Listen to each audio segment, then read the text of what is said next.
नमस्कार दोस्तों, एक बार फिर आपका स्वागत है आपके अपने YouTube चैनल अध्यात्म टीवी पर।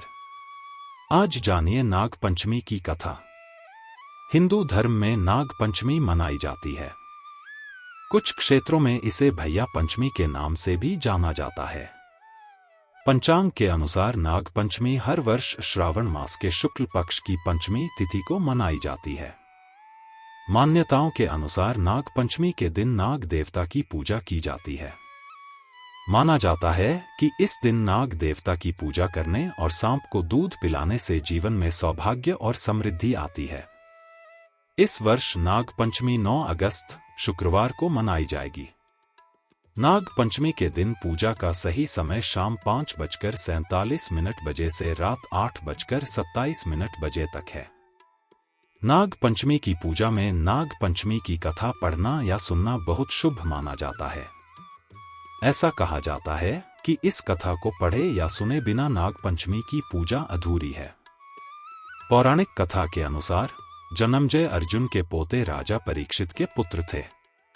जब जन्मेजय को पता चला कि सांप के काटने से उनके पिता की मृत्यु हो गई है, तो उन्होंने बदला लेने के लिए सर्प सत्र नामक यज्ञ का आयोजन किया। ऋषि आस्तिक मुनि ने नागों की रक्षा के लिए श्रावण मास के शुक्ल पक्ष की पंचमी के दिन यज्ञ बंद कर दिया था। इस कारण तक्षक नाग के बचने से नागों का वंश बच गया। आग के ताप से नाग को बचाने के लिए ऋषि ने उन पर कच्चा दूध डाल दिया था। वहीं से नाग देवता को दूध चढ़ाने की प्रथा शुरू हुई। तभी से नाग पंचमी मनाई जाती है। नाग पंचमी की कथा। प्राचीन काल में एक सेठ जी के 7 पुत्र थे और 7 के विवाह हो चुके थे। सबसे छोटे पुत्र की पत्नी श्रेष्ठ चरित्र की और सुशील थी, लेकिन उसका कोई भाई नहीं था। एक दिन उस घर की बड़ी बहू ने घर लीपने के लिए पीली मिट्टी लाने के लिए सभी बहुओं को साथ चलने को कहा, तो सभी एक साथ डलिया और खुरपी लेकर मिट्टी खोदने के लिए निकल पड़ी।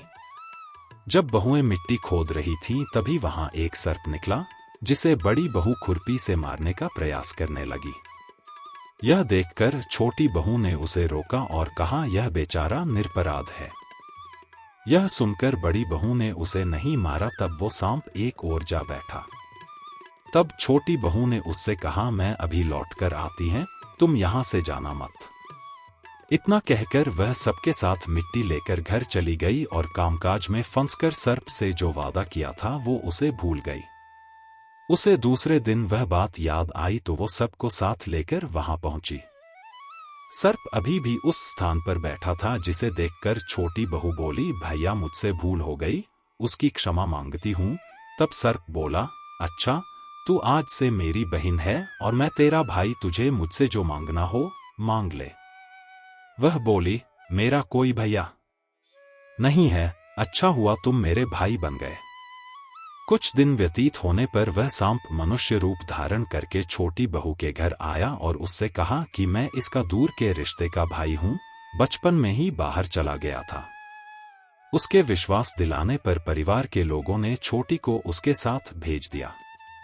उसने मार्ग में बताया कि मैं वही सर्प हूं, इसलिए तू डरना मत और जहां चलने में कठिनाई हो वहां मेरी पूंछ पकड़ लेना। छोटी बहू ने वैसा ही किया और इस प्रकार वह उसके घर पहुंच गई। सर्प के घर के धन ऐश्वर्य को देखकर वह चकित हो गई। इस तरह से वो उसके घर में रहने लगी। एक दिन सर्प की माता ने उससे कहा, मैं एक काम से बाहर जा रही हूं, तू अपने भाई को ठंडा दूध पिला देना।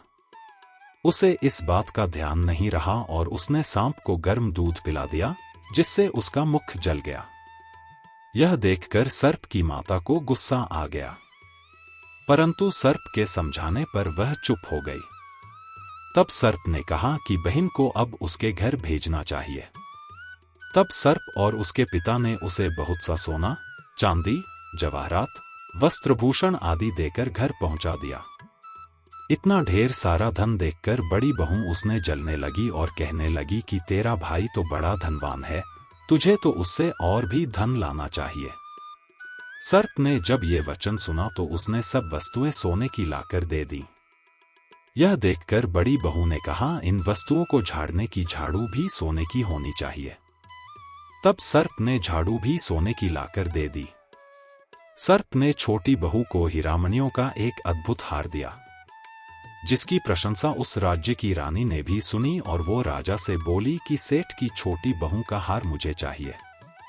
राजा ने मंत्री को आदेश दिया कि उससे वह हार तुरंत ही ले आओ। मंत्री ने सेठ जी से जाकर कहा कि महारानी जी छोटी बहू का हार पहनेंगी, वह हमें दे दो। सेठ जी ने डर के कारण छोटी बहू से हार लेकर उन्हें दे दिया। छोटी बहू को यह बात बहुत बुरी लगी। उसने अपने सांप भाई को याद किया और उससे प्रार्थना की, भैया, रानी ने हार छीन लिया है, तुम कुछ ऐसा करो कि जैसे ही रानी वो हार पहने वह सर्प बन जाए और जब वह मुझे लौटा दे तब वो हार हीरों और मणियों का हो जाए। सर्प ने ठीक वैसा ही किया। जैसे ही रानी ने हार पहना वैसे ही वह सर्प में बदल गया। यह देखकर रानी चीख पड़ी और डर गई। यह देखकर राजा ने सेठ के पास खबर भेजी कि छोटी बहू को तुरंत भेजो।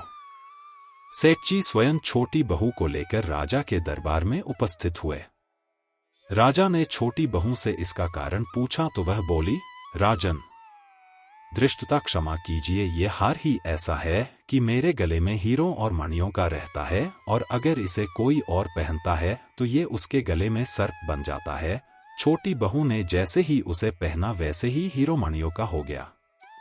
यह देखकर राजा ने प्रसन्न होकर उसे बहुत सी मुद्राएं भी पुरस्कार दिया। उसके धन को देखकर बड़ी बहू ने ईर्ष्या से उसके पति को उसके विरुद्ध भड़काया, जिस कारणवश पति ने अपनी पत्नी के आचरण पर शक किया। तब वह स्त्री फिर से अपने सर्प भाई को याद करने लगी। उसी समय सर्प ने प्रकट होकर कहा, यदि मेरी धर्म बहन के आचरण पर किसी ने संदेह प्रकट किया तो मैं उसे खा लूंगा। यह सुनकर छोटी बहू का पति बहुत प्रसन्न हुआ और उसने सर्प देवता का सत्कार किया। कहते हैं उसी दिन से नागपंचमी का त्योहार मनाया जाता है और स्त्रियां सांप को भाई मानकर उसकी पूजा करने लगीं। अगर आज का वीडियो अच्छा लगा हो तो प्लीज चैनल को लाइक, शेयर और सब्सक्राइब करें।